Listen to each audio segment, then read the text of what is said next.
तो यही चाहते हैं जी हमारे को इंसाफ मिले जी, हम और क्या चाहते हैं। ये गवर्नमेंट क्रिमिनल्स की है, 3 बड़े क्रिमिनल हुकूमत में है इस समय। मोदी नंबर 1 का भी वो रिपोर्ट भी आ गई उसकी बीबीसी की, साफ कर दिया कि ये मोदी कातिल है, उसको धुरंधा बताया गया है। और अमित शाह को तो आप जानते ही हैं, और जो यूपी वाला है वो भी कम खतरनाक नहीं है। तो भारत के लोग ये बताएं कि अगर मैं अपराधी हूं तो इसकी सजा हमें कानून देगा या फिर ये बजरंग दल अजरंग दल बजरंग दल देंगे? कौन देंगे? इस मुल्क को कौन चला रहा? कानून से मुल्क चल रहा या बजरंग दल से चल रहा?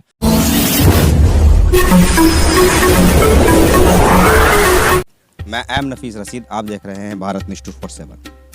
लगातार खबरों में देख रहे हैं आप कि किस तरह से राजस्थान और हरियाणा के बीच में 2 लोगों की यानी कि जान एक तरह से फंस के रह गई, और कहीं ना कहीं दोनों सरकारें एक दूसरे के ऊपर टाल कर परिवार को राहत तो नहीं देती नजर आ रही हैं। कहीं ना कहीं राजनीति भी होती नजर आ रही है, पर जैसे जैसे ये लड़ाई आगे बढ़ती जा रही है, मैं बात कर रहा हूँ नासिर और जुनैद की। मैं थोड़ी बात कर लेते हैं पहले कि जो लोग यहाँ लगातार आ रहे हैं और इस लड़ाई को कहाँ तक लेके जाने की बात करेंगे। पहले तो नासिर के भाई हैं, नासिर के भाई हैं आप, है ना? क्या नाम हुआ आपका? मामूर है जी मेरा नाम। मामूर। मामूर, थोड़ा जानना चाह रहा हूँ कि जो घटनाक्रम हुआ उसके बाद में यानी कि जो भी आश्वासन मिला वो क्या है, खास करके कितने मुतमईन हैं आप हरियाणा और राजस्थान की पुलिस से? नहीं, हमारे राजस्थान की पुलिस तो जी बराबर काम कर रही है, हरियाणा पुलिस तो उसके साथ है ही पहले से ही है वो तो। हाँ जी, अपनी राजस्थान पुलिस तो पूरा काम कर रही है जी अपना। हाँ, हरियाणा की पुलिस काम नहीं कर पाई? नहीं, वो उसने तो देखा ना, आप राजस्थान पुलिस पे भी इल्ज़ाम लगा दिए। तो जानना चाह रहा था कि जैसे कि काफ़ी लोग आपके यहाँ आ चुके होंगे अब तक, आप लोगों की लड़ाई कहाँ तक लड़ी जा चुकी है और क्या चाहते हैं आप लोग? हम तो यही चाहते हैं जी हमारे को इंसाफ मिले जी, हम और क्या चाहते हैं। उन्होंने आश्वासन दिया कि आपके साथ खड़े होंगे? हाँ जी, बहुत ने दिया जी, सब ने दिया। ये जो धरना चल रहा है इसका फायदा होता नजर आ रहा है आपको? नहीं, जब लोग बाग कह रहे हैं तो फायदा तो होएगा जी, अब हम तो अनपढ़, हमने तो इतना पता नहीं है जी, अब इसका फायदा का नुकसान है। बात कर लेते हैं भाई तेसी साहब, आप आए हैं दिल्ली से यहाँ तक, काफ़ी आप लोगों के साथ में आए हैं। थोड़ा जानना चाह रहा था कि आप भी एक जिम्मेदार शख्सियत हैं, इस लड़ाई को कहाँ तक लेके जाना चाहते हैं? क्योंकि एक ऐसा लग रहा है कि नाक के सवाल भी बन गया है कि वो लोग बचाना चाह रहे हैं और आप लोग इंसाफ दिलाना चाह रहे हैं। देखिए, ये जो कांड हुआ है या और भी कांड हो रहे हैं, मॉब लिंचिंग के हो रहे हैं, मैंने ये गुजरात, झारखंड, बिहार, ये सब जगह जो जितने भी कांड हुए सब जगह मैंने विजिट किया है। और जब वो वारदात होती है तो बहुत सारे लोग आ जाते हैं, उसके बाद उन परिवारों को कोई देखने वाला नहीं। मैंने बहुत बुरी हालत देखी है।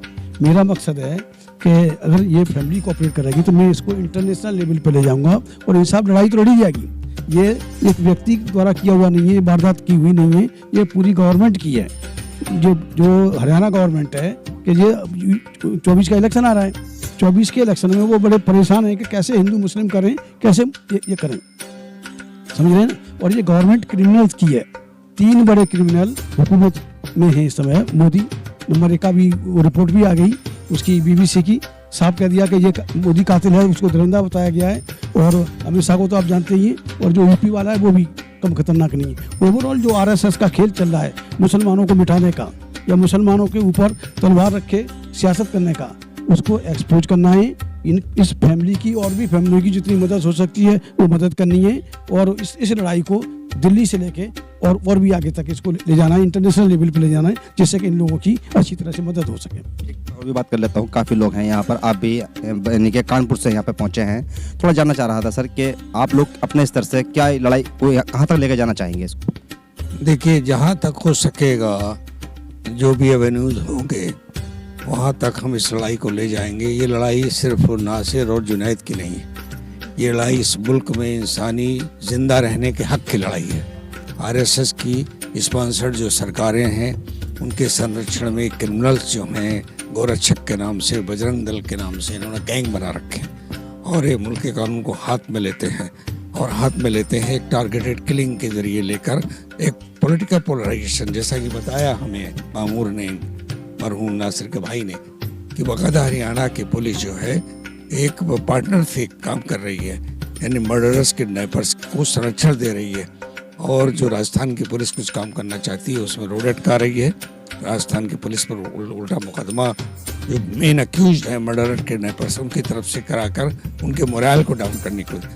हम इसमें कांग्रेस के चीफ मिनिस्टर अशोक गहलोत से एक्सपेक्ट करते हैं कि वो राजधर्म निभाते हुए हर हाल में कातिलों और किडनैपर्स को फांसी के फंदे तक पहुंचाएं। ये उनकी जिम्मेदारी है, ऐसा हम एक्सपेक्ट करते हैं। इसको कराने के लिए हम पब्लिक मोबिलाइजेशन करेंगे, पूरे मुल्क में करेंगे, जहाँ जहाँ हो सकता है वहाँ करेंगे।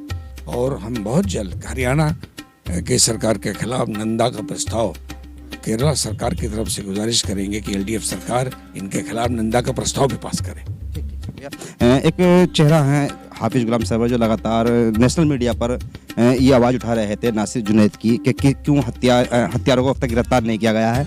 आप दिल्ली से आए हैं और लगातार नेशनल मीडिया पर यानी कि आप ये मुद्दा उठा रहे थे। नेशनल मीडिया की जो स्टोरियां हैं उनमें और यहाँ में आपने दिल्ली से आके यहाँ क्या देखा, मैं वो थोड़ा जानना चाह रहा था। देखिए, हम लोग तो सब दिन देखते ही रहते हैं। अभी आपको भाई तेज सिंह जी ने बताया, forum against mob lynching and injustice के बैनर तले लगातार जितने भी इस तरह के विक्टिम हैं उस फैमिली से मिला गया, उनके रिपोर्ट्स लिए गए, उनके जो इंसाफ दिलाने में जो अड़चने हैं सियासी, उसको कैसे दूर किया जाए उस पर काम किया गया और किया जा रहा लगातार। वो तमाम फैमिली, आप तो कई बार ऑफिस पर आपने देखा पूरी फैमिली को बुलाया भी गया कई बार दिल्ली, तो लगातार काम चल रहा है ये। अब ये काम जैसे जैसे इंसाफ की लड़ाई चल रही है वैसे वैसे इन लोगों का भी गेम थोड़ा सा स्पीड बढ़ रहा है। चूँकि ये जो हथकंडा क्या होता है, ये हिंदू अपीजमेंट, पहले मुस्लिम अपीजमेंट आपने सुना होगा एक ज़माने में कहा जाता था, ये हिंदू अपीजमेंट का दौर आ गया। उनको खुश करने के लिए कुछ भी कर सकते हैं, तो इनको सबसे अच्छा हथियार मिलता है मुसलमान। अभी कल ही इंडिया टीवी पे इसी पर डिबेट हो रहा, तो मैंने कहा कि भाई आप जब भी किसी पर हमला करते हैं तो आपका जो रिपोर्ट आता आखिरी में वो तबरेज से लेकर और आज हम जहां खड़े हैं नासिर जुनैद तक, वो तो अपराधी था, वो तो इनामी बदमाश था। इनके विषय में मोनू मानेसर की तरफ से भी एक बंदा गया हुआ था गौरक्षक का के। तो मैंने कहा कि तुम तो जब भी कहते हो तो वो अपराधी था, तो अपराधी को तुम सजा दोगे या कानून सजा देगा, आज यही बताओ। ये मुद्दा आज फिर मैं आपके जरिए पहुंचाना चाहता हूं और भारत के लोग ये बताएं कि अगर मैं अपराधी हूं तो इसकी सजा हमें कानून देगा या फिर ये बजरंग दल अजरंग दल बजरंग दल देंगे। कौन देंगे? इस मुल्क को कौन चला रहा? कानून से मुल्क चल रहा या बजरंग दल से चल रहा या गौरक्षक से चल रहा? गाय हो, बकरी हो, मुर्गी हो, इंसान हो, भारत की जितनी संपत्ति है उसका मालिक, उसकी सुरक्षा की जिम्मेदारी सरकार की बनती है। फिर ये बीच में कहां से आते हैं रक्षक दल और भक्षक दल?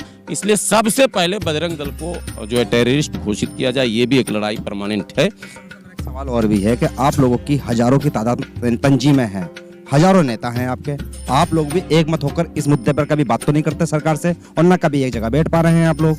नहीं है, अल्लाह का फजल करम है। वो आपसी मतभेद के बावजूद, मनमुटाव के बावजूद भी इशूज पर हमेशा लोग एक रहे हैं। अब जैसे अभी ये इशू है, तमाम तंजीमें एक जुबान होकर ये कह रही हैं कि भाई कातिल को सज़ा मिलनी ही चाहिए और जो साजिश करने वाले जो लोग हैं इसमें शामिल, उनको भी उसकी सज़ा मिलनी चाहिए। इसमें एक नाम जो बार बार छनकर आ रहा, मोनू मानेसर, और मैं बिल्कुल कतराता नहीं हूँ, हर जगह कह रहा हूँ इस बात को, जब तक उसको मुख्य अभियुक्त या साजिश करता नहीं माना जाएगा इसका परमानेंट सोल्यूशन नहीं हो सकता है। चूंकि इस पूरे अतराफ में कई वारदात ऐसे हुए हैं, पूरे हल्के की बात कर रहा हूँ, मेवात के इर्द गिर्द में, उसमें उसकी भूमिका पाई गई है।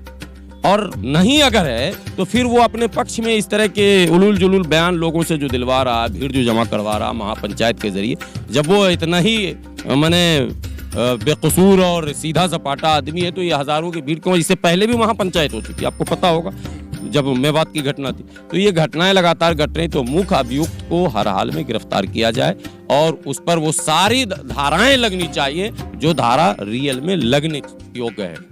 सर, मैं भी जंतर मंतर नई दिल्ली कवर करता हूँ और लगातार देखता रहता हूँ कि हर आवाज़ जंतर मंतर से उठाई जाती है। यहाँ कुछ ही दूरी पर धरना चल रहा है नासिर और जुनैद के इंसाफ के लिए। सवाल ये खड़ा होता है कि मैं फिर वही बात कर रहा हूँ कि आपकी जो तंजीमें हैं, आपके जो नेता हैं, जंतर मंतर पर क्यों नहीं जाके बैठ रहे हैं, वहाँ से मुद्दे क्यों नहीं उठा रहे हैं? क्योंकि बात पूरे देश की है सर। ये 10 मिनट आप देर से कल पहुँचे थे जंतर मंतर, हम लोग की टीम पहुंची थी, परमिशन नहीं था, फिर भी हम लोग 12-14 लोग पहुंचकर मेमोरेंडम महामहिम राष्ट्रपति को दिया, प्रधानमंत्री को दिया। और उस मेमोरेंडम को आप पढ़ेंगे, मेरे मोबाइल पर है, उसमें एकदम साफ लिखा, कहीं लाव लपेट नहीं, ये ए ऐसा और बी ऐसा और सी ऐसा होना चाहिए। यदि नहीं होता है तो भारत के मुसलमान कानून और न्याय के प्रति निराश हो जाएंगे, जो लोकतंत्र के लिए उचित नहीं है। इसलिए अगर कानून पर आस्था बनाए रखना, आप कहते हैं बार बार सबका साथ और दुनिया जहान के नारे आपके हैं, मैंने पूरा लिखा प्रधानमंत्री जी को, तो आपको अविलंब इस पर कार्रवाई करनी चाहिए। और 21 मार्च हमने वाज़ाफ्ता संसद घेराव का ऐलान भी कर दिया, उसका परमिशन हमने ले रखा। लेकिन अभी आपने प्रोफेसर सुलेमान साहब हैं, भाई तेज सिंह जी हैं, हम लोगों के गार्जियन हैं, ये फिर बताएंगे यहाँ के हालात को देखकर कि अब नेक्स्ट हमें क्या करना है। जैसा इनका हुक्म होगा पूरी टीम हमारी इनके साथ खड़ी रहेगी। अब आपने ये किया कि धरना का ठीक है, ये भी अपना एक आक्रोश प्रकट करने की जगह है, लेकिन हाँ, इस धरने से बहुत अच्छा नतीजा नहीं जाएगा। और धरना के लिए बेहतर है कि अगर लगता है कि राजस्थान सरकार इंसाफ नहीं कर रही है तो गहलोत और मुख्यमंत्री आवास के सामने दिया जाए, जो भी जगह है। और अगर लग रहा है हरियाणा की भूमिका है तो केंद्र को हम घेर लेंगे, तो उसके लिए दिल्ली सबसे बेहतर जगह है। हम लोग रणनीति बनाएंगे इंशाल्लाह, प्रोफेसर साहब ने कह दिया, जैसा हुक्म होगा किया जाएगा। मैं भी कोशिश करता हूँ बना रहूँ कुछ देर अभी और, क्योंकि काफ़ी देर यहाँ गांव में रुकने के बाद मैंने बहुत कुछ जाना है और बहुत कुछ मुझे बताना भी है। क्योंकि एक बात तो ये जग जाहिर हो जाती है कि जो लोग दिल्ली और अपने अपने स्टूडियो में बैठकर न्यूज़ कवर कर रहे हैं और बताने की कोशिश कर रहे हैं कि किस तरह के यहाँ के हालात हैं, तो ऐसे हालात पेश ना करें जो कोई तुमने अपनी आंखों से देखे भी नहीं है। कम से कम एक बार यहाँ पहुंचकर वो सच जानने की कोशिश करें जो इस गांव के लोगों के ऊपर बीत रही है। क्योंकि 2 लोगों की हत्या हो जाना और उनको इंसाफ ना मिलना, ये अपने आप में एक बहुत बड़ा सवाल खड़ा हो रहा है पूरे देश की कानून व्यवस्था पर। अब देखना यह है कि कहाँ तक लोग यानी कि लड़ते हैं और इन लोगों को इंसाफ मिलता है। बने रहें मेरे साथ।